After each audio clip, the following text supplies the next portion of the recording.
Once upon a time, there lived two incredible women. These women were loved by their husbands to the extent that one whose husband is a king one day told her that she should make a request up to half of the kingdom it will be given to her. The other one was also so loved by the husband, but unfortunately, she was having it difficult to conceive. So, this woman one day decided that she was going to give her maid to her husband to put in a family way, as in give the husband a side chick. Okay. And do you know what happened? She succeeded in doing that. The maid or the other woman was able to conceive for the husband. But soon she realized that she made a mistake because the other woman didn't stop at any opportunity to mock this beautiful, lovely woman. And guess what she did? When the husband's side chick decided to mock her, she asked the husband to chase her out, despite the fact that the other woman has a child for the husband. And do you know what? Because of the respect the husband had for her, he had no option than to chase this woman out. Now, how did these two women able to do those incredible things? And what can we learn from them to apply in our families and even at our workplaces? Stick around as I bring to light things I have found out about them that everybody can apply because it doesn't cost you money, it doesn't cost you anything. They are just everyday life that they have been able to master that brought their feminine power out. Before we start, here is a little disclaimer that I want you to read and let us all understand and be on the same page before we proceed. Hello, family. How are you doing? Welcome back to my channel. My name is Elom. If today is your first time joining us, welcome. It's good to have you here. Please don't forget to like, share, and subscribe on your way out. Now, what did these two iconic women have that we can learn from? I'm talking about Esther and Sarah from the Bible. Number one, support. You see, there is a way you will support someone that they cannot keep secret from you. Why? Because they know that in everything you are rooting for them. You are there to listen, you are there to offer advice, you are there to offer help. There is a way that as a woman, you can support your husband or your partner, somebody you know that you'll be ending up with. That there is no way that they can ever keep anything from you.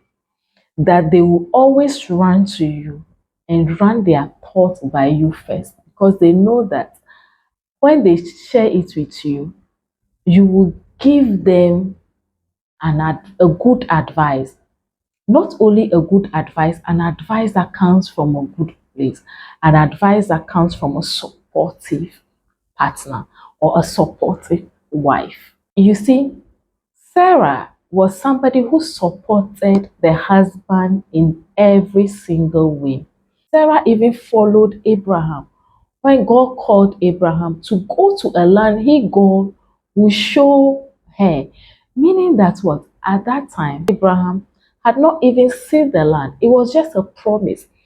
But because Sarah believed in the husband, she supported that idea. Okay, so support is a very, very strong tool. When you support someone, they come out and they bring you their ideas. You're able to be among the first people that hear it, or even be the first person to hear it. Don't forget, evil thrive in secrecy. So be someone who is always there for the person. Once people feel supported, they run their thoughts by you. They tell you their aspirations. So you are able to know beforehand what the person is planning to do before the person does it. So support is very important. It doesn't mean that you are always going to agree with their plans or what they how do they call, or what they plan to do. But even when you are not in agreement with it, a supportive person will find a kind way of saying it for the person to know that, okay, it is coming from a place of love. It is still coming from a place of support. This support I'm talking about applies even in the corporate world or even in businesses. It is true that at work or in business, there is no permanent friend or permanent enemy. But you see, an employer will always choose somebody who they know support their vision over somebody who is good at what they do. Because somebody who sees the business as their own or somebody who sees the work as their own can be trained. But your employer will think that somebody who doesn't support the work can be easily poached. So support cut across in every aspect of human life. As unfortunate as it is, when we feel supported, our guards are let down. So the same way, use it in the office, use it for your husband, use it for your partner. It will benefit you. Number two, both Sarah and Esther put their husband's needs before them.